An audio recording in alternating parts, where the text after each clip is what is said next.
الحمد لله أشهد أن لا إله إلا الله وحده لا شريك له وأشهد أن محمدا عبده ورسوله أما بعد.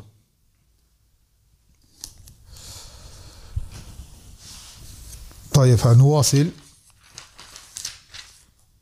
في قراءتنا في هذا الكتاب. Alors comme vous le savez, nous sommes toujours dans ces Ayam Tashriq, les jours de Tashriq, jusqu'à Ghadan, Inch'Allah. Ces jours lors duquel, قال النبي صلى الله عليه وسلم, il y a Ayam Aklin wa Shurbin wa Zikrin Lillah. Ce sont des jours de manger, de boire et de rappel d'Allah. Donc je pense que, alhamdoulilah, les gens mangent, les gens boivent, et là, on prend la part du zikr. Biznillah ta'ala.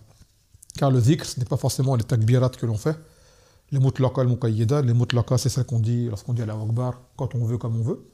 Et les muqayyida, c'est celles qui sont rattachées au salawat. Et on fait beaucoup de zikr pendant ces jours-ci. Et min a'zam al-zikr, al-ilm. Parmi les plus grandes formes de rappel, bien sûr, le savoir. Allazi nahnu fihi. Biznillah ta'ala.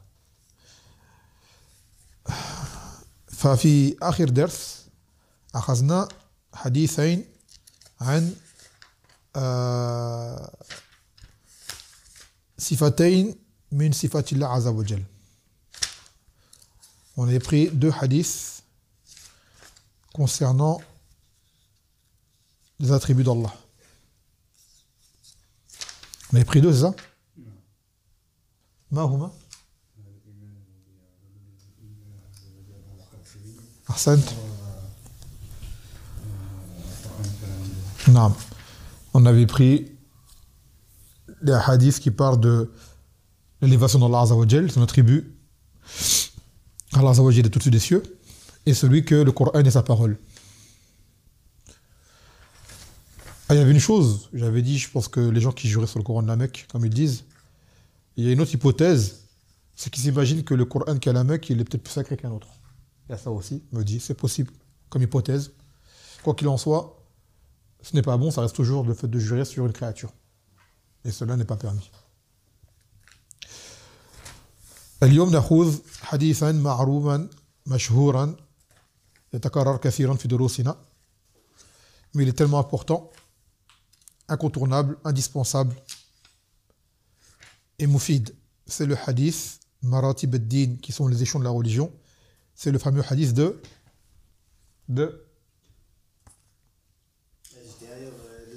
hein? Tu peux répéter?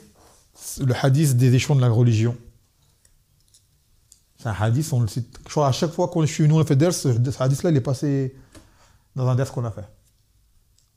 C'est qu'il y a un hadith qui revient souvent, c'est hadith d'Ibrid. Voilà, c'est ça. Ahsant. Donc c'est celui-ci.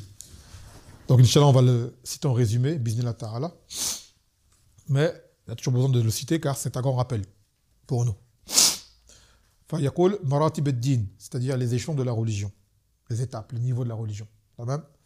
يقول عن عمر بن الخطاب رضي الله عنه قال بينما نحن عند رسول الله صلى الله عليه وسلم ذات يوم اطلع علينا رجل شديد بياض الثياب شديد سواد الشعر لا يرى عليه أثر السفر ولا يعرفه منا أحد حتى جلس إلى النبي صلى الله عليه وسلم فاسند ركبتي ركبتي ووضع كفي على فخذي فقال يا محمد أخبرني عن الإسلام فقال رسول الله صلى الله عليه وسلم الإسلام أن تشهد أن لا إله إلا الله وأن محمد رسول الله وتقيم الصلاة وتؤتي الزكاة وتصوم رمضان وتحج البيت لاستطعت إليه سبيلا قال صدقت قال فعجبنا له يسأله يصدقه قال فأخبرني عن الإيمان قال أن تؤمن بالله وملائكته وكتبه ورسله واليوم الآخر وتؤمن بالقدر خيره وشره قال صدقت قال فأخبرني عن الإحسان قال أن تعبد الله كأنك تراه فإن لم تكن تراه فإنه يراك قال فأخبرني عن الساعة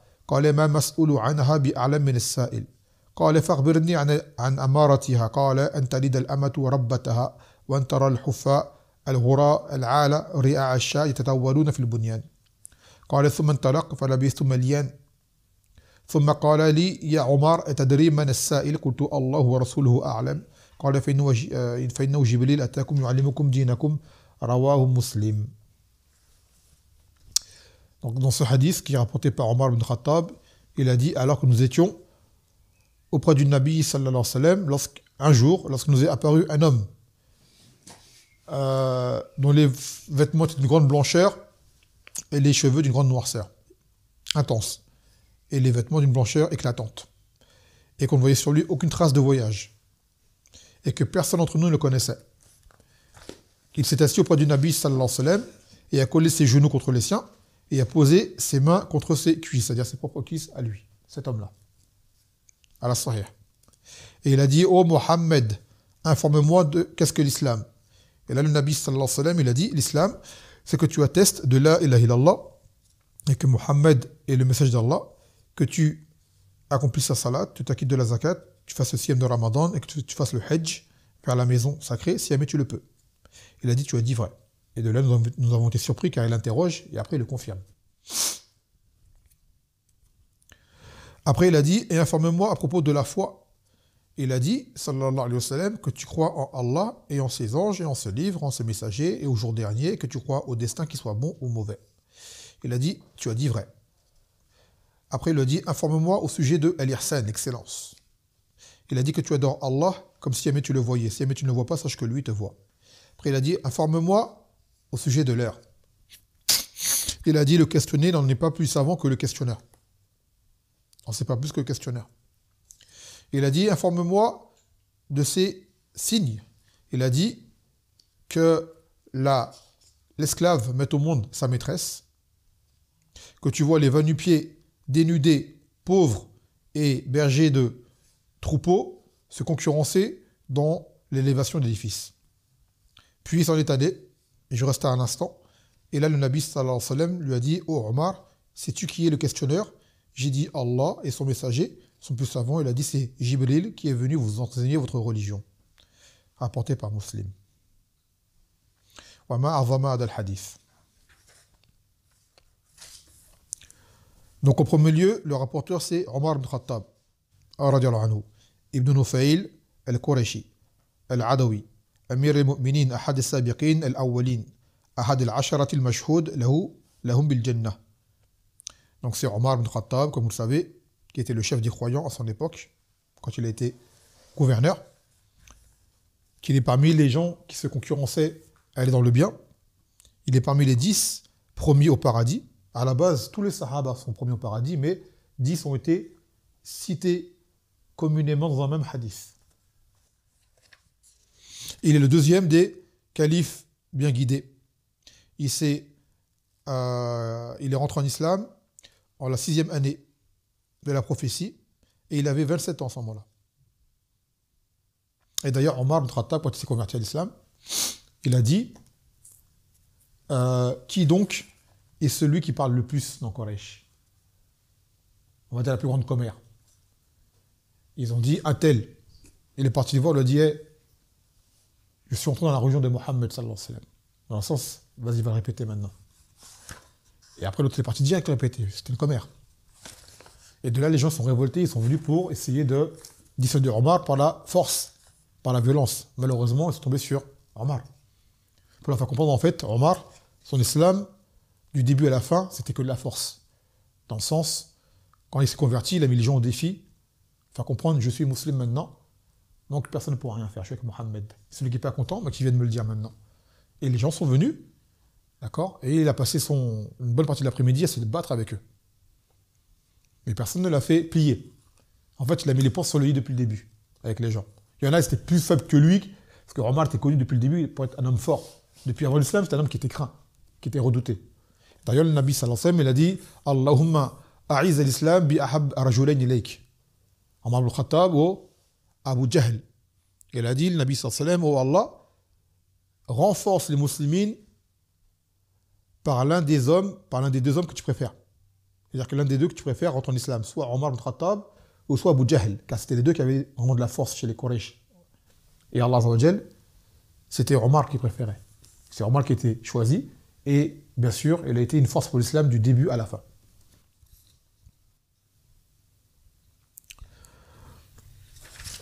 Donc depuis qu'Omar est rentré en islam, ça a même été un réconfort pour les musulmans d'avoir un homme aussi fort que lui auprès d'eux. Un sabab. D'ailleurs, il a dit Ibn Mas'ud, Ma zalna a'izzatan mundhu aslama Omar. Nous avons cessé d'être en force et en gloire depuis que Omar est rentré avec nous. Rapporté par le Bukhari. Ensuite, il a fait la hijra à Al-Medina avec le Nabi sallallahu alayhi wa sallam et il a participé à toutes les batailles. Toutes les batailles, il était là. De Badr jusqu'à la dernière du Nabi sallallahu alayhi wa sallam. Et ensuite, après Abu Bakr, il était le deuxième calife des musulmans, comme vous le savez. Et son gouvernail a duré à peu près 10 ans. Et il est mort, assassiné, par un qui s'appelle Lu'lu, ou Abu Lu'lu, al-Wahshi. Alors qu'il faisait Salat al-Fajr, il a fait le takbir, cet homme est venu et il a poignardé. D'accord, il a poignardé. Donc, c'était un martyr.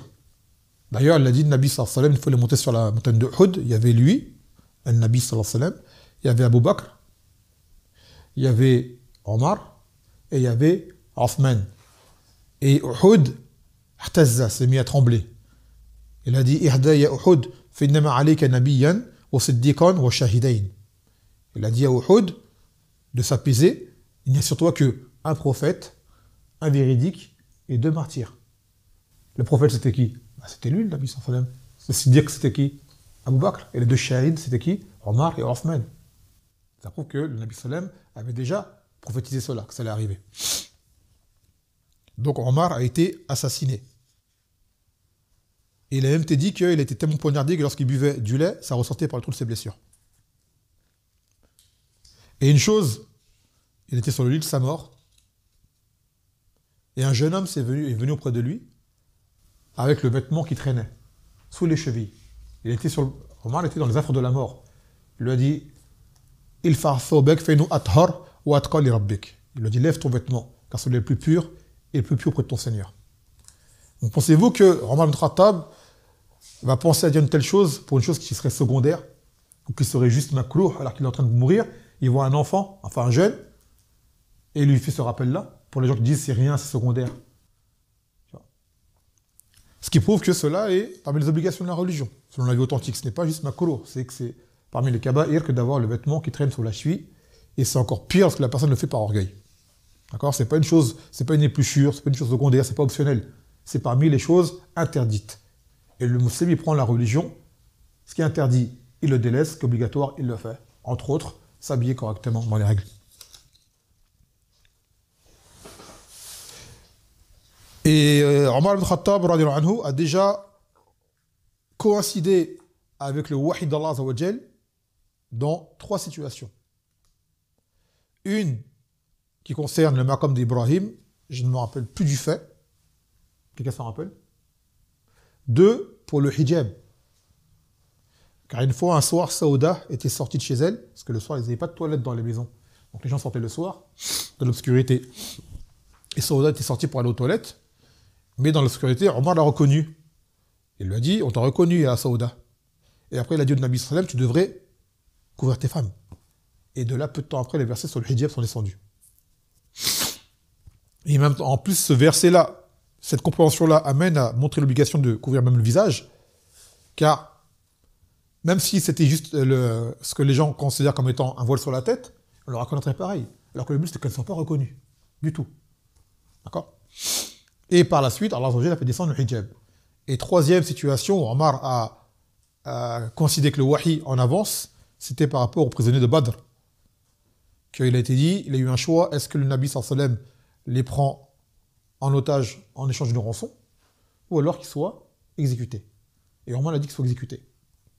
Et Abu Bakr Siddiq voulait qu'on les prenne en échange d'une rançon. Et c'est Omar qui a vu juste. Et le wahi est venu pour confirmer ce qu'Omar l'avait dit.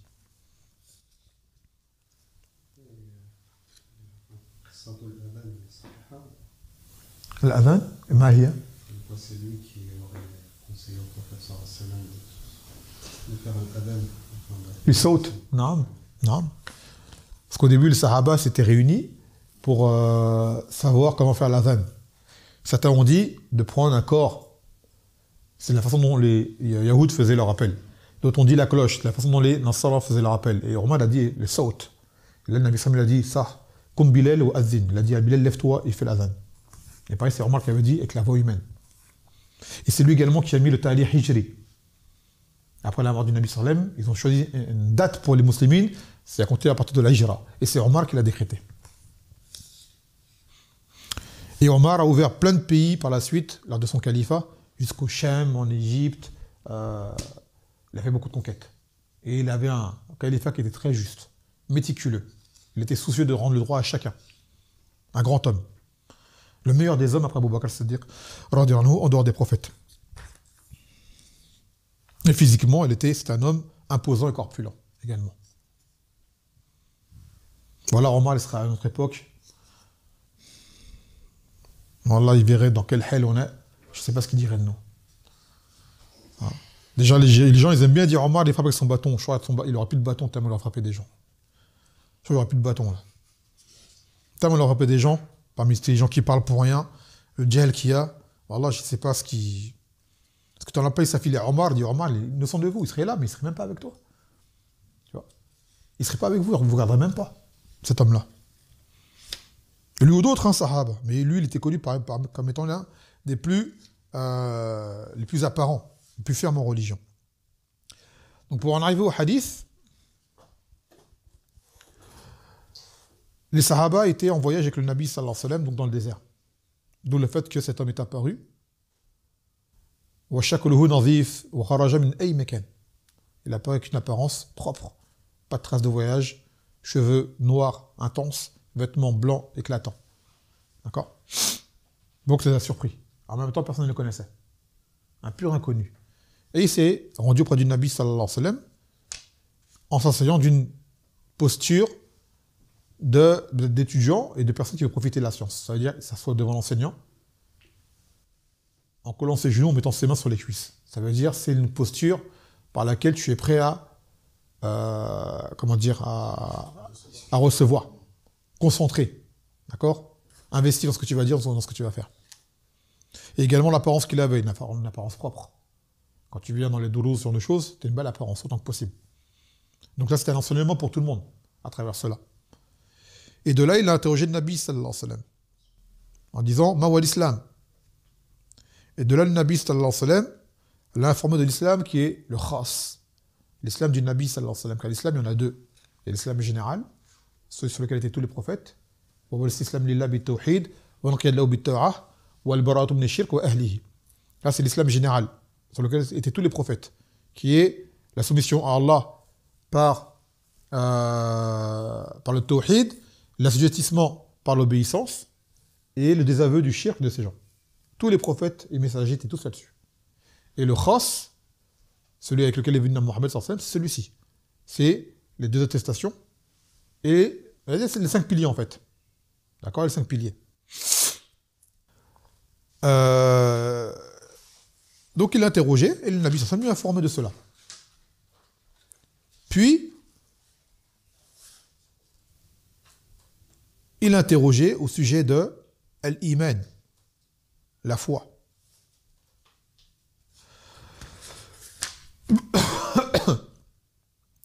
La foi, la vraie foi. Parce qu'aujourd'hui, beaucoup de gens disent j'ai la foi. Ou beaucoup de gens se disent croyants. Mais la foi qui est acceptée auprès d'Allah Azza wa Jalla, la vraie foi légiférée, c'est celle citée dans le hadith. C'est de croire en Allah, dans son tawhid, fi rububiyyatihi, wa fi uluhiyatihi, wa fi asma'i wa sifatihi, wa kullu ma ya'ta'allaq bi sha'ni Allah Azza wa Jalla bi haqqihi. Tu ne crois pas en Allah partiellement, tu crois en lui totalement. Et tu crois en ses noms attributs, tels que lui-même s'est nommé et s'est décrit dans son livre et à travers la langue de ses messagers. Et que tu crois en ses livres, c'est-à-dire tous les livres descendus, que les prophètes, ou messagers plutôt on va dire, ont apportés, ceux qui ont été nommés, ceux qu'on ne connaît pas. On croit qu'Allah Azza wa Jalla a fait descendre des livres. On y croit en tous. Mais que le Coran, c'est le dernier qui a abrogé tous les autres. Et qu'également, les autres livres ont été falsifiés, ont été altérés par la main de l'homme. Et que tu crois également au jour dernier, Yom al-Hisab, le jour où on rendra tous des comptes. C'est pour cela qu'on œuvre aujourd'hui en ce bas monde. Il y a dunya dar amal, la hisab, wal akhirah dar hisab, la amal. Ce bas monde, c'est le lieu pour agir. Il n'y a pas de compte à rendre vraiment. On va dire final. Final. Alors qu'après la mort, il n'y a plus d'acte en soi. C'est la remise des comptes finale. Donc c'est maintenant l'occasion. D'accord? C'est maintenant l'occasion d'agir et se préparer à ce jour.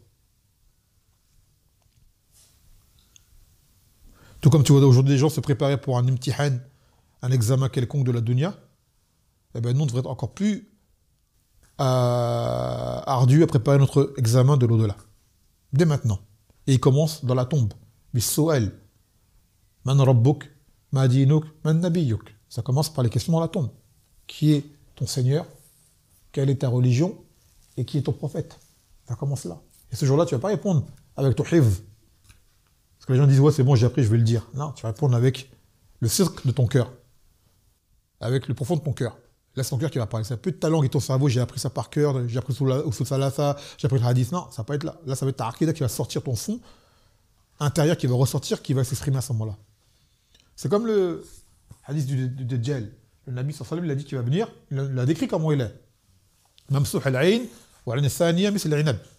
Il a un œil qui est borgne et l'autre qui est petit comme un raisin sec. Et il écrit sur son front Kaf, Fa, Ra. Il écrit Kafir sur son front. Les gens disent c'est bon, on va le reconnaître. Et pourtant, il va amener beaucoup de gens avec lui. Et des gens qui connaissent le hadith. Mais à ce moment-là, c'est quoi? Tu ne vas pas lire avec tes yeux comme tu lis dans un livre. Ça va être ton iman qui va apparaître à ce moment-là. Car il a été décrit nettement. D'accord? Mais malgré cela, qu'il était décrit, les gens vont le suivre en masse. Et il sera la plus grande fitna qui ait jamais eu sur Terre. Donc les gens qui ne disent pas j'ai appris, je connais. Non. À ce moment-là, ça va être quoi? Le profond de ton cœur qui va apparaître. Concrètement. Donc on croit au jour dernier, tout comme on croit au qadar, qu'il soit bon ou mauvais. C'est ce qu'Allah a décrété à l'avance dans sa création, de ce qui arrivera. D'accord? Et chaque chose arrivera comme il l'a décrété, subhanahu wa ta'ala, et que rien ne se passe dans son royaume sans qu'il ne l'ait voulu. Là on passe brièvement, parce que c'est des choses qu'on a déjà beaucoup répétées, et des choses qui à la base méritent de s'attarder. Et qu'on croit également, j'ai oublié avant cela, en ces messagers. D'accord? Tous ces messagers. La nufarriqu bayna ahadin min rusuli. On ne différencie entre aucun de ces messagers, quoi que l'on dise que parmi eux, 5 sont meilleurs, parmi ces 5, un est meilleur encore. C'est Mohammed sallallahu alayhi wa sallam, qui est le dernier messager envoyé à toute l'humanité. Il a dit le Nabi sallallahu alayhi wa sallam, parmi ses particularités, que les prophètes étaient envoyés chacun à leur propre peuple en particulier, alors que lui n'est envoyé que à tous les hommes. Depuis sa venue, il a été envoyé pour toute l'humanité qu'on appelle Ummat. Adil Umma, comment on l'appelle? Celle à qui le Nabi sallallahu alayhi wa sallam était envoyé. Ummat Ma'adha, c'est quelle communauté? Hein? Il y a deux communautés, il y a deux Umma. Moi, je veux la générale. La générale. Ouais. Et tous ceux qui ont reçu l'appel, c'est pas le Hein? Comment on les appelle? Ummat Eish. en arabe. Tu peux le dire en français si tu veux. La Umma, je peux pas, ça va bien, ça va. Bah, comme je te dis, il est quelle heure? Tu dis, ouais, il est l'heure. Tu m'as pas répondu, en fait. Tu vois? Bah, c'est. Cette Umma dont on parle en particulier, quelle est-elle? Toi-même, tu as dit, il y en a deux. Tout le monde. Il y en a deux. Ah, c'est tout le monde. Oui, d'accord, c'est tout le monde, mais comment on appelle c'est tout le monde? Les chrétiens, les musulmans, les. La Umma en soi, cette Umma-là, comment on Le l'appelle? nom et un nom spécifique. Et Naam, on l'avait dit la dernière fois. On a dit Umma, Ummatan, Umma kaza, Umma kaza. Qui s'en rappelle? Aïwa, wa thani, Ummat al-istijaba. T'as la Umma de l'appel et t'as la Umma qui a répondu. Là, on parle de quelle Umma? Celle de l'appel. D'accord? Non.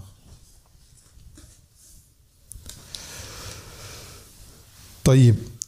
Donc, crois en ces messagers, tous. Et à chaque fois, Jibril lui disait Sadaqta. Tu as dit vrai. Tu as dit vrai. Ce qui surprenait les Sahaba. Après, il lui a dit Fa'arbirni an al-ihsan. Informe-moi de l'ihsan. Ce que nous on traduit par excellence. Et ça peut être également bienfaisance quand c'est l'ihsan qui est entre les makhlouqin. Quand tu es bienfaisant vers les gens, ça s'appelle ihsan en arabe. Et en français, on dira bienfaisance. Tu es quelqu'un de bienfaisant envers les gens, envers toi-même. Et l'excellence, d'accord, la traduction, elle est très bien comme traduction. C'est le niveau plus haut, c'est le fait d'adorer Allah de façon complète et parfaite. Comme قال تعالى يا أيها الذين آمنوا اتقوا الله حق تقاته ولا تموتن إلا وأنتم مسلمون. Oh, vous qui avez cru, craignez Allah comme il le mérite et ne mourrez qu'en étant en pleine soumission. Donc c'est que tu adores Allah comme si tu le voyais. Et ça, al-ihsan, l'excellence. C'est-à-dire quand tu fais salat, c'est comme si Allah, tu le voyais. Quand tu fais ton siyam, c'est comme si Allah, tu le voyais. Quand tu fais ta zakat, ton hajj, ta umrah, toute ta ibadat, comme si tu voyais Allah. Et crois-moi que c'est mieux, on avait ça en nous, cette excellence, l'adoration, elle serait parfaite, irréprochable. Il n'y aurait pas tout ce ridaf qui est entre celui qui fait sa prière comme ça, celui qui fait comme ça, ouais, je fais comme mon père m'a appris, comme ma mère m'a appris, comme j'ai appris au village, ou comme le mazhab dit. Non, tu adores Allah comme si tu le voyais. Crois-moi, quand tu voyais Allah, il n'y a plus de shumali qui touche à une balide. Tu ferais la salade comme il a dit le Nabi sallallahu alayhi wa sallam, sallu comme araytumuni ou salli. Faites la salade comme vous m'avez vu moi la faire la salade. Et pas comme on te l'a appris de façon, erronée. Maintenant, si on te l'a appris de façon correcte, alhamdoulilah, tant mieux pour toi. T'imagines, tu penses que Yom al-Qiyamah, tu vas être devant Allah Azza wa Jalla, on va dire, pourquoi tu as fait la salade comme ça? Oui, parce que l'imam Malik faisait comme ça. Tu penses que c'est une réponse qui va t'accepter ça? Jamais de la vie. Jamais de la vie. Ou des gens vont dire, ouais, pourquoi tu fais salade comme ça? Parce que ouais, mon grand-père m'a appris comme ça. Au village, c'est comme ça qu'on fait. Tu vois, ça c'est du inad, ça.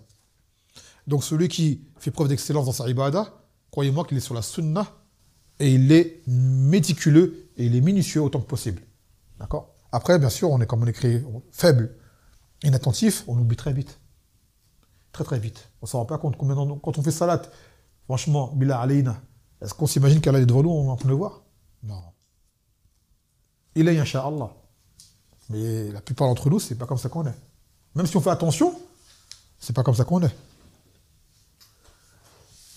Il a dit le Nabi sallallahu alayhi wa sallam aux Sahaba, si vous étiez avec moi constamment, c'est-à-dire si vous étiez constamment comme dans le hell, vous êtes avec moi, les anges vous serraient la main dans le lieu de passage. Car des Sahaba, il fait Hanzara, il s'appelle Hanzara, et Abu Bakr al-Siddiq, ils avaient dit au Nabi sallallahu alayhi wa sallam, nous sommes des hypocrites. Il a dit comment ça? Il dit quand on est avec toi, on se rappelle de tout, on se rappelle de la mort, de l'enfer, du Jannah, la foi elle monte. Et dès qu'on retourne auprès de nos familles, Nasina, on rafalna. On oublie, tu vois, c'est comme si genre, tu ne dois pas parler, tu vois. Et il a dit, le Nabi sallallahu alayhi wa sallam, si jamais vous étiez avec moi, ou plutôt, vous étiez tout le temps, lorsque vous êtes avec moi, les anges vous serraient la main dans les lieux de passage. Cependant, il y a un temps pour tout. Il y a un temps pour le rappel en soi, intense, et un rappel pour t'occuper des choses dont tu as besoin dans ta famille, ta dunya, dans les choses. Et c'est sûr qu'à ce moment-là, ta foi abaisse. Ta foi abaisse. D'accord? Les choses qui t'éloignent du rappel, ça baisse, mais c'est pas on va dire, c'est des situations qui sont inévitables. D'accord? C'est pour ça qu'au moment où tu as un rappel, comme on dit, charge bien. Comme ça, quand tu auras des moments d'oubli, tu ne vas pas trop oublier. Alors imaginez-vous les gens qui ne sont jamais dans le rappel, comment ils sont. Tout le temps dans la dunya, dans la famille, dans les choses comme ça. Comment leur foi doit être très basse. Donc toi, quand tu as justement une foursa comme celle-ci, des durus ou des rappels ou autres, fais en sorte de, comme on dit, de charger un maximum. Car après, ça va redescendre. Donc plus tu auras, on va dire, chargé, moins tu auras le baisse, Inch'Allah ta'ala. La baisse, elle est inévitable. Tu l'auras. D'ailleurs, ça va venir dans le l'iman, que l'iman, c'est dans le prochain hadith, Yazid wa yankos. La foi, elle monte et elle descend. La foi, elle monte et elle descend. Donc, entre autres, Adawal al-Ihsan. Que si jamais tu ne vois pas Allah et tu ne le vois pas, sache que lui te voit. Hadith Usama bin Muraqaba. Tu es sous surveillance. Allah t'observe. Allah t'observe. Inna Allah la yakhfi alayhi shay'un fil ardi wa la fis sama. Que Allah, il n'y a rien qui lui échappe dans les cieux dans la terre. Tout ce que tu fais, le voit. Donc, quand on se rappelle de ça, ça nous aide à nous tenir droit. Mais le problème, c'est que l'insan, il oublie très vite. Après, il a dit Fa'khbirni an as-sa'a. Informe-moi de l'heure. Et an qiyam as-sa'a. Quand est-ce que l'heure, c'est-à-dire la fin des temps, elle va arriver. Et bien sûr, ce ilm, il n'y a que Allah Azza wa Jal qui le connaît. Donc, le Nabi sallallahu alayhi wa sallam a dit à ce questionnaire, je n'en sais pas plus que toi, en fait, en gros. Et ce questionnaire lui a dit, donne-moi au moins des signes, précurseurs de cette heure. Et il y a des signes, t'en as des grands, t'en as des petits. Parce que le Nabi sallallahu alayhi wa sallam a cité, ce ne sont que des petits. Et il a dit, lorsque tu verras l'ama talid rabbataha, quand tu verras la femme esclave mettre au monde sa maîtresse. Ça, il y a deux ta'wil, deux explications par rapport à ça. Il y en a un, c'est il y aura tellement de guerres que dans un temps, il y aura beaucoup de guerres et que les musulmans prendront des captifs, entre autres des captives, d'accord? Et la captive, quand elle t'appartient, tu peux avoir des rapports avec elle. Donc toi, tu es libre, si tu es un musulman, tu as un rapport avec ta captive qui est peut-être mushrika ou autre, elle sera enceinte, elle mettra au monde une enfant. Cet enfant sera ce qu'on appelle al-Walad. C'est l'enfant d'une femme esclave dont le maître est libre. Donc l'enfant il va naître libre, il sera le maître de sa mère. D'accord? Il sera maître de sa mère. Et l'autre version, c'est que c'est dans Sous-Tarbiya que les enfants, ou pour dire Afouane, que les parents éduquent tellement moins les enfants que les enfants vont se mettre à dominer leurs parents. Et ça, là, on le voit aujourd'hui. Que tu vois que ce sont les enfants qui dominent dans la maison, qui parlent mal, qui donnent des ordres, qui dirigent tout. Tu vois, les parents, ils sont shib mustaslimin li awladihim, presque soumis à leurs enfants. D'accord? Quant à l'autre ta'wil, on n'a pas encore vu. Il n'est pas encore vu, mais l'autre, on le voit. Tous les jours, on voit qu'aujourd'hui, les enfants sont une génération de pourris gâtés qui dominent leurs parents, malheureusement. Et il a dit que tu vois les va nu-pieds, gens dénudés, c'est-à-dire tellement ils sont pauvres, qui n'ont pas de chaussures, qui n'ont pas de vêtements, d'accord, et qui sont des gens qui sont des bergers de troupeaux. À la base, là, il y a l'arabe, les bédouins, les gens des campagnes. Que ces gens-là vont arriver à un stade, ils auront tellement de dunya qu'ils vont commencer à se concurrencer dans la bâtisse d'édifices. Et hada shahid al-yawm. On le voit dans les pays, par exemple, du Golfe arabe. Vous voyez dans des pays comme le Koweït, comme le Qatar, l'Arabie Saoudite, les Émirats. Vous voyez comment la dunya s'est déployée devant eux. À la base, ces gens-là, c'est des bédouins. D'accord? Et maintenant, ils construisent les plus hautes tours. Elles sont chez eux. Elles ne sont plus à Manhattan. Elles sont chez les Arabes maintenant. D'accord? Et le projet le plus haute tour qu'il y a va être à Riyad, en Arabie Saoudite. Donc, ce hadith est Dalaïl al-Nubuwa, parmi les preuves de la prophétie, car cela se produit actuellement aujourd'hui.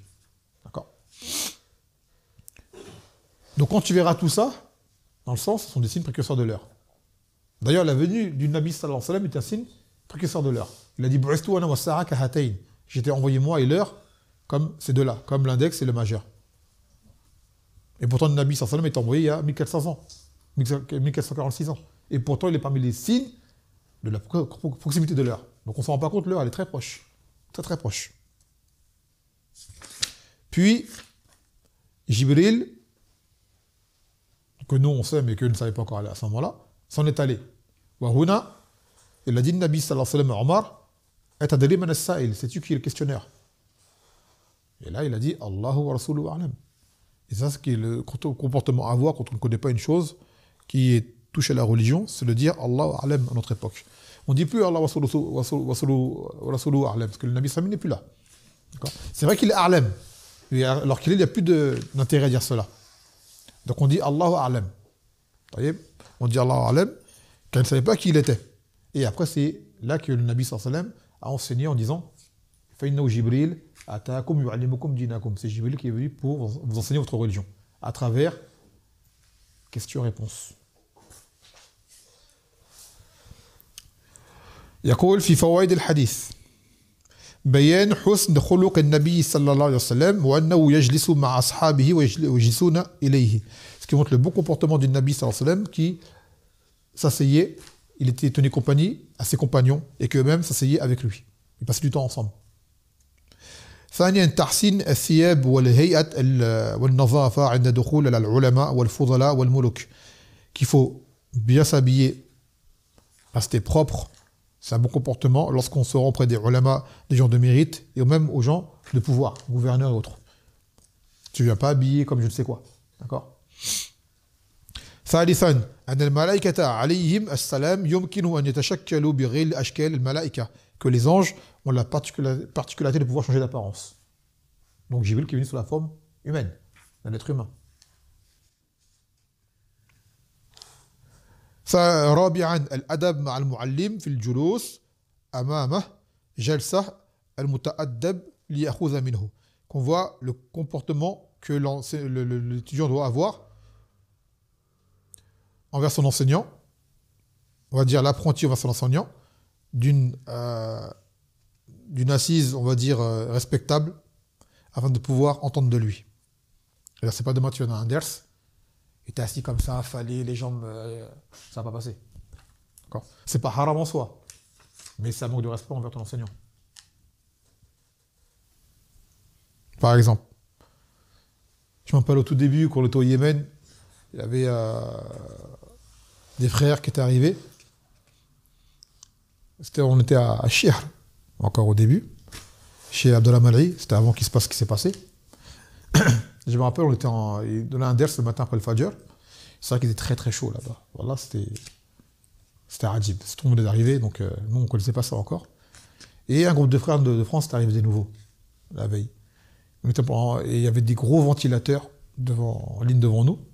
On était assis auprès du Chihr. Enfin, maintenant pour moi c'est plus un Chihr cet homme-là, mais à l'époque c'était le Chihr, tu vois. Il faisait un ders, et ce ders c'était quoi? C'était assis la Sardi, après le Fajr. Et les nouveaux arrivés la veille, il y en avait un qui était parti sur la droite, il s'est mis devant un ventilateur, il s'est assis, il s'est allongé par terre, il était comme ça.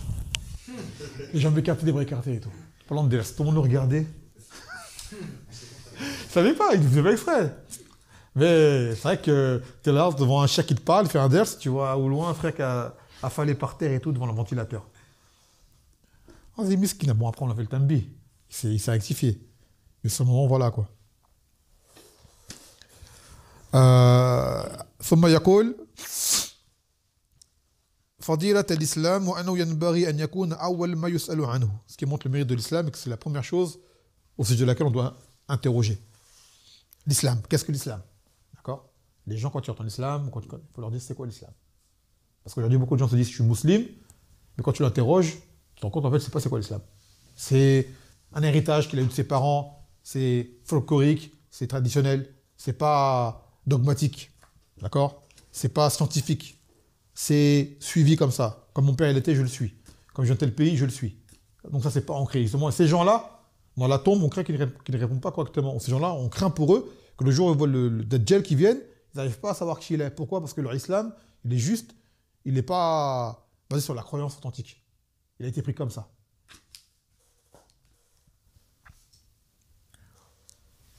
يقول سادسا أن أركان الإسلام 5 وأعظمها التوحيد ومن جدح منها واحدا فهو كافر.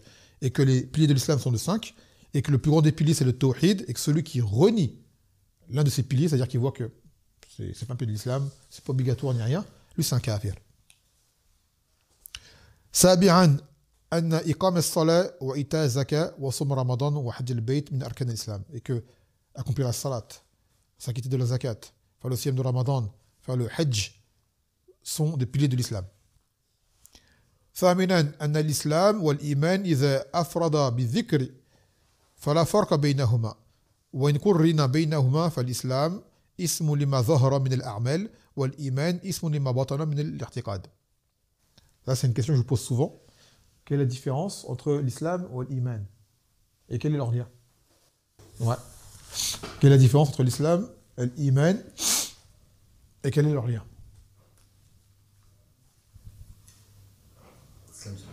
L'iman, c'est la foi. Oui, mais entre autres. C'est quoi la différence entre l'islam et l'iman? L'islam, c'est des choses dans le cœur. Apparentes, pardon. Ahsant. Et l'iman, c'est... Chose intérieure. Intérieure. Voilà. Et quand un est cité, d'accord, il regroupe les deux sens. L'iman, c'est l'islam c'est l'iman. Et quand on les cite ensemble, ils ont chacun un sens différent. C'est que l'islam, c'est ce qui est apparent, et l'iman, ce qui est intérieur. تاسعا أن أركان الإيمان 6 وأعظمها الإيمان بالله ومن أنكر منها واحدا فهو كافر. Et que les piliers de la foi sont de 6. Et que le plus grand de ces piliers, c'est la foi en Allah. Complète. Pas dire je crois en Allah seulement. Savoir qu'est-ce que ça veut dire de croire en Allah, qu'est-ce que ça implique. Et que celui qui renie une chose de ces piliers, c'est un kafir.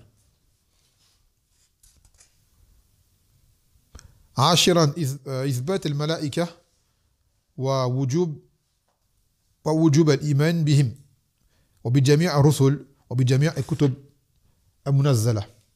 Ce qui affirme l'existence des anges, qu'on doit croire en eux, qu'on doit croire en tous les messagers, en tous les livres qui ont été révélés. ثاني عشر إثبات اليوم الآخر الذي هو يوم القيامة. Cela affirme le jour dernier qu'on appelle le jour de la résurrection. ثالث عشر وجوب الإيمان بالقدر, l'obligation de croire au destin. رابع عشر أن السائل إذا سأل عن شيء يعلمه من أجل يعلمه يعلمه من أجل أن ينتفع الآخرون فإنه يكون معلما لهم, et que le questionnaire s'il interroge à propos d'une chose que lui-même connaît déjà de base, en fait il est considéré comme étant un enseignant pour les autres. Quelqu'un qui connaît une chose et questionne quelqu'un devant tout le monde, mais il connaît la réponse, mais dans le but que cette réponse soit citée devant les autres. Et bien lui en fait, même si tu crois qu'il ne connaît pas, il connaît, c'est un enseignant à ce moment-là. C'est un procédé d'enseignement. خامس عشر أن الساعة من الأمور التي استأثر الله بعلمها ولا علامات تدل على قربها, et que l'heure, parmi les choses que Allah Azza wa Jalla a gardées auprès de lui, c'est un secret, mais qu'elle a des signes. D'accord ? Beaucoup de signes. Et qu'elle est proche. Ces signes indiquent sa proximité. السادس عشر أن الإيمان والإسلام والإحسان تسمى كلها دينا, et que l'iman, l'islam et l'ihsan, tous se nomment din. Tout cela on le nomme din. Ça en fait partie, ils sont des différents échelons. C'est-à-dire que le plus bas, c'est l'islam. Bien après, l'iman. Bien après, l'ihsan. Ça veut dire, quand on redescend, le mursin, celui qui a l'ihsan. D'accord ? Il est forcément un mu'min. Et qui plus est, un musulman. Et que le mu'min est forcément un musulman. Mais quand on remonte, un musulman n'est pas forcément mu'min. Par exemple, le munafiq, c'est un musulman. En ce bas monde, on le traite comme un musulman en apparent. Pourtant, son cœur, il n'a pas la foi. Alors encore moins l'excellence. D'accord ?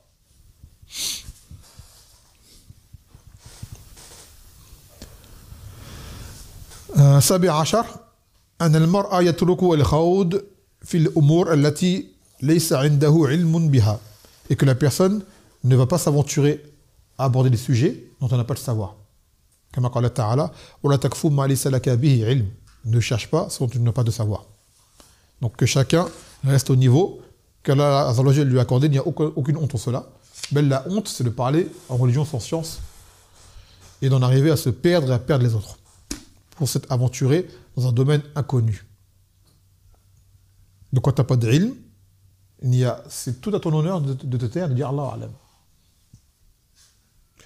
ثامن عشر أن من علامات الساعة أن تفتح الدنيا على أهل البادية والفاقة وكثرة السرار, et que parmi les signes de l'heure, que la dunya va se déployer devant les gens des campagnes, des gens pauvres, et qu'il y aura beaucoup de captifs.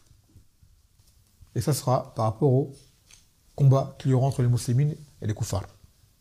Naam. Donc ça c'était le 12e hadith. Al-Nakhuz al-Thalith Ashar. 13e. On va kassir.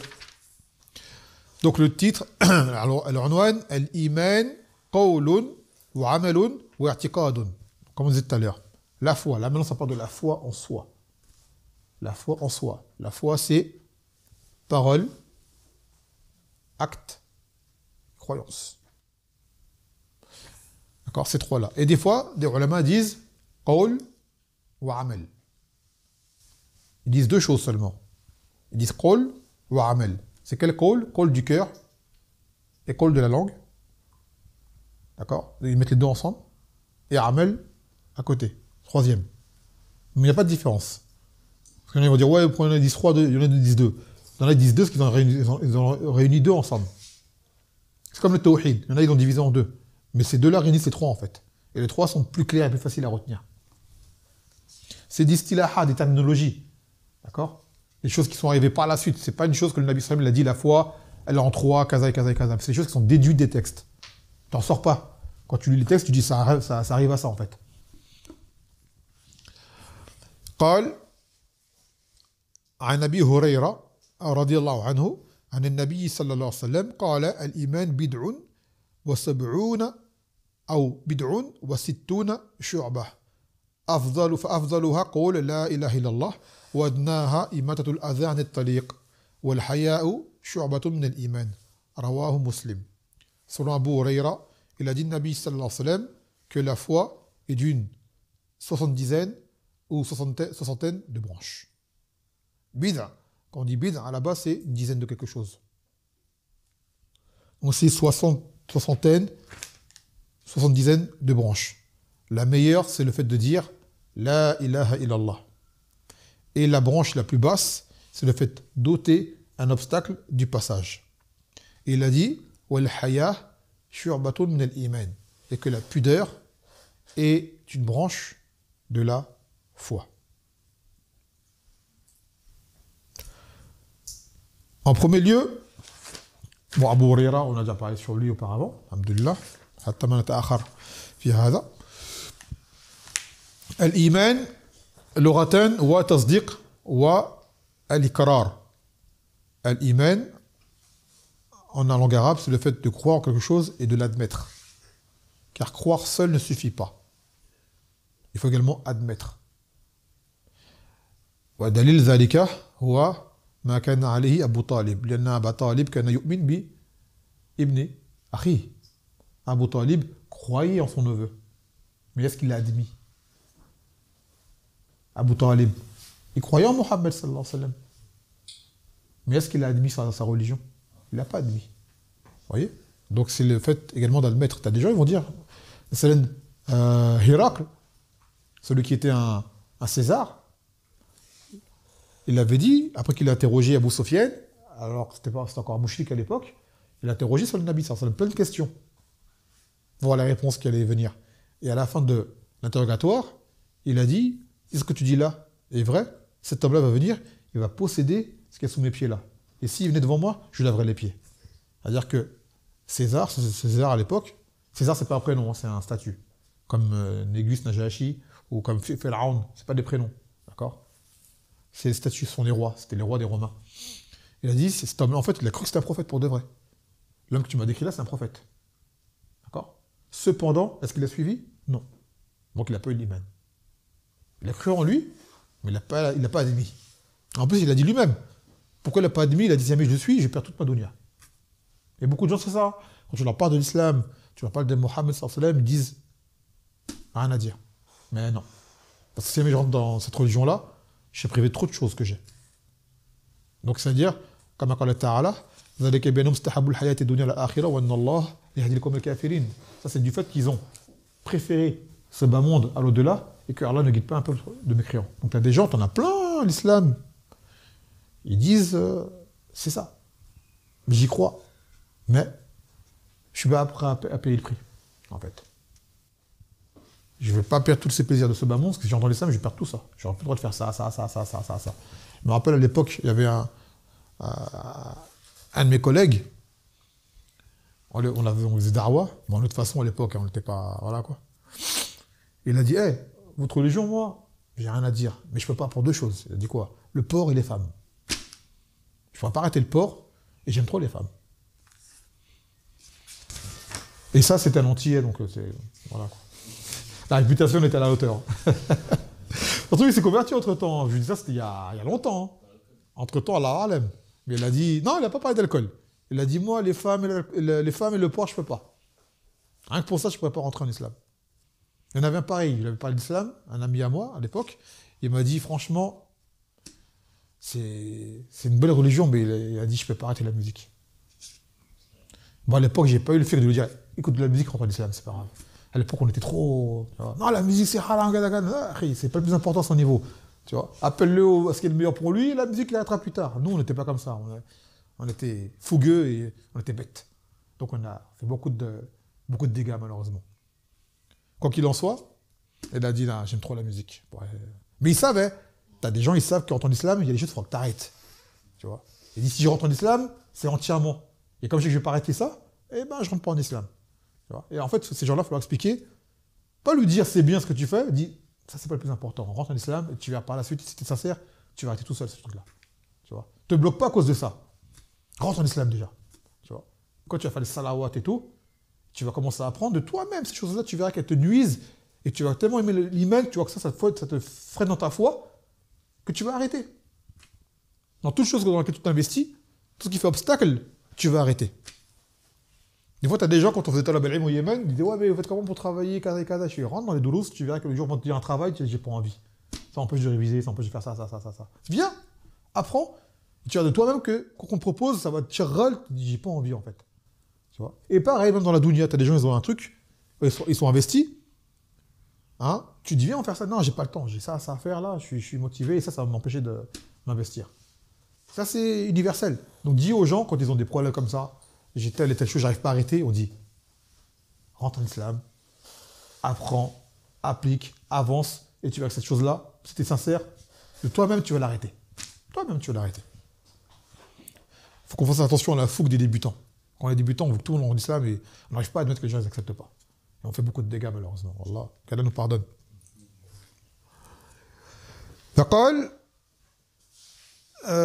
après طيب والإيمان استراحا ونشرعا c'est يزيد وقول طبعا وعمل واعتقاد يزيد وينقص يزيد بالطاعة وينقص بالمعصية que la foi c'est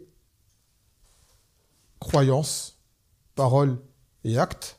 Cette foi elle monte avec les bonnes actions et elle descend avec les mauvaises. Ou voire même elle descend si les bonnes actions ne sont pas là. Il faut que des fois tu ne fasses pas forcément de péché en soi, mais comme tu as un manque dans ton application, eh ben, ta foi elle descend.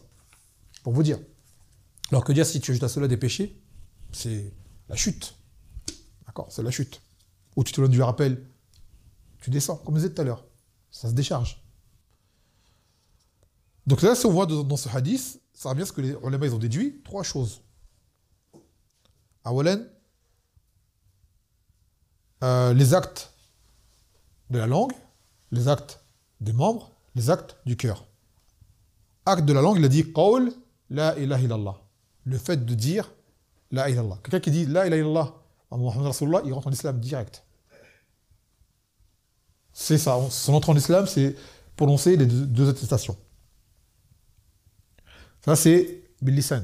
Et bien sûr, il y a le cœur qui va avec. Que la ilaha illallah, il a un sens. Donc, tu as une article qui va avec. Mais c'est un qawl. Et c'est toutes les paroles que tu vas dire en islam, les bonnes paroles.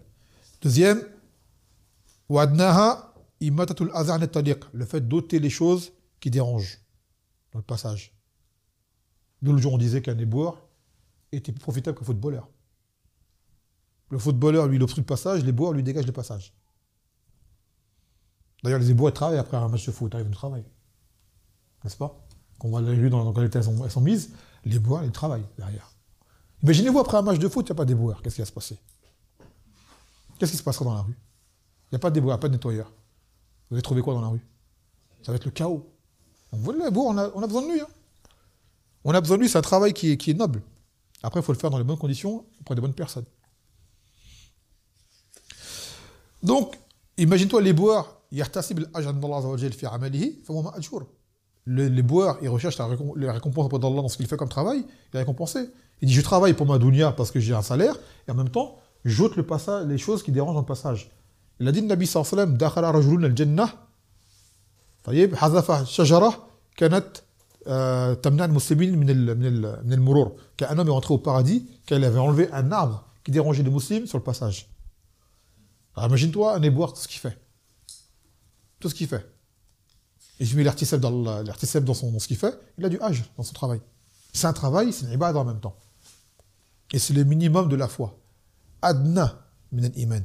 Donc ça c'est quoi des actes? Des membres. Donc premier, on a dit acte, la langue, c'est le qawl de la ilaha illallah. Deuxième, acte des membres, ôter les choses qui dérangent sur le passage. Et le troisième, wal haya, la pudeur. Et le haya c'est quoi? C'est dans le cœur. C'est un acte intérieur qui ressort à travers les actes. La haya, c'est un sentiment que tu as en toi qui t'empêche de faire des choses honteuses. C'est une barrière. D'accord? Et cette haya, comme a dit le Nabi sallallahu alayhi wa sallam, la ya'ti ila bil khayr. Une personne pudique ne vient qu'avec du bien. Il ne faut jamais blâmer une personne qui est pudique. C'est une très bonne qualité. Et elle est encore plus belle quand elle est chez la femme. D'accord? Surtout chez la femme. Car la valeur d'une femme dans sa pudeur. Principalement. Et aujourd'hui, malheureusement, la pudeur, elle est quasiment inexistante. Chez les hommes comme chez les femmes. Chez l'être humain. Les gens n'ont plus honte de rien. Ils font tout ce qu'ils veulent sans vergogne, sans scrupule. Malheureusement, ils ne se cachent même plus dans ce qu'ils font. وقال النبي صلى الله عليه وسلم إذا لم تستحي فاصنع ما شئت. Si jamais tu n'as pas de gêne, fais ce que tu veux. Les gens qui n'ont pas de gêne, ils font ce qu'ils veulent. Comment ils s'habillent, comment ils parlent, et leur façon d'être. Ils n'ont pas de gêne. Taïeb. Donc là, on voit, taïeb, dans ce hadith, comme on l'a dit, bil istiqra wa tatabbu', que la foi, c'est trois choses.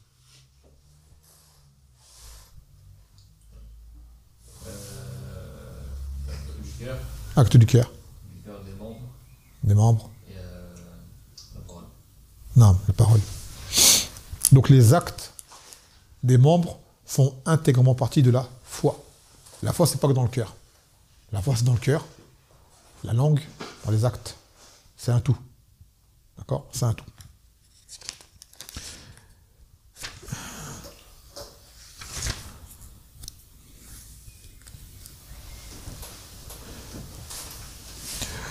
فوائد الحديث لفوائد الحديث ونكمل بهذا أن الإيمان قول وعمل واعتقاد لا يجزي واحد من الثلاث إلا من الثلاثة إلا بالآخر que la foi c'est parole, acte et croyance et que aucun ne peut compenser l'autre sans la présence de son équivalent. Ça veut dire que tu as la parole, ta parole ne sera pas suffisante si tu n'as pas les actes et la croyance. La croyance, si tu n'as pas la parole, les actes, ça ne suffira pas. Pour être complet, il faut que tu aies les trois. ثانيا أن الإيمان يتفاضل ويزيد وينقص وأن المؤمنين يتباينون في درجاتهم. Et que la foi, elle varie.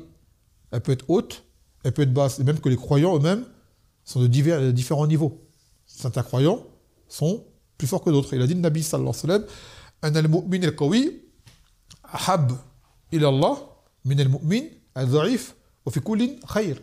Que le croyant fort est plus aimé auprès d'Allah que le croyant faible. Mais que les deux ont du bien, car les deux sont les croyants. Donc tout le monde n'a pas la même foi. Cette foi-là, pour avoir une foi haute, il faut l'entretenir. Il faut l'alimenter. Par quoi? Par les actes, par l'obéissance, par le rappel, par le ilm et ce genre de choses. Sans quoi, tu seras... Malheureusement, tu peux arriver au stade de quoi? Comme dans le hadith de Jibril, marhala al-oula. La plus basse, c'est quoi? Mujarrad muslim. D'un simple musulman. Tu n'as pas encore atteint le stade de l'iman et on commence au l'ihsan. Donc ça prouve que ce hadith-là complète le premier, qui a des darajat. ثالثا بيان عظم شأن الحياء وأنه يحمل على القيام ببقية شعب الإيمان. Ça montre la grande place qu'occupe la pudeur et que cette pudeur elle-même aide à pouvoir tenir les autres branches de la foi. رابعا أن طرح الشوك في الطريق والحجارة والكناسة والمياه المفسدة للطرق وكل ما يؤدي الناس تخشى العقوبة عليه في الدنيا والآخرة. Et que le fait de poser des épines, des pierres. Là il dit kinasa, je ne sais pas ce qu'il veut dire par là, ou des eaux. Par exemple, les eaux usées. Chez toi, par exemple, tu as des, je sais pas, moi, bon, s'il n'y a pas trop en France, mais par exemple, comme au Yémen, on a ce qu'on appelle des bayara, c'est les fosses sceptiques. Tu les laisses déborder, ça coule dans les rues, tout ça, c'est contre dans la foi. Tu nuis aux gens en faisant cela. Donc, toutes les choses qui nuisent aux gens dans leur passage, on craint pour eux d'une punition dans ce bas monde de l'au-delà, parce que ça, c'est le niveau le plus bas de la foi. Imaginez-vous les gens là, avec leurs chiens, là, ce qu'ils font là par terre, là. Même s'ils ramassent. Hein. Ou plein de choses qui se font. D'accord? Qui sont par terre, qui nuisent aux gens. Et bien ça, c'est les choses qui contredisent le niveau le plus bas de la foi. Le fait de boire, tu as bu ta canette, tu la jettes par terre. Là, tu t'es mouché, ton mouchoir, tu jettes par terre. Là, tu le prends, poubelle. La poubelle est là pour ça, tu jettes poubelle. C'est un truc très simple à faire. Un nazafa.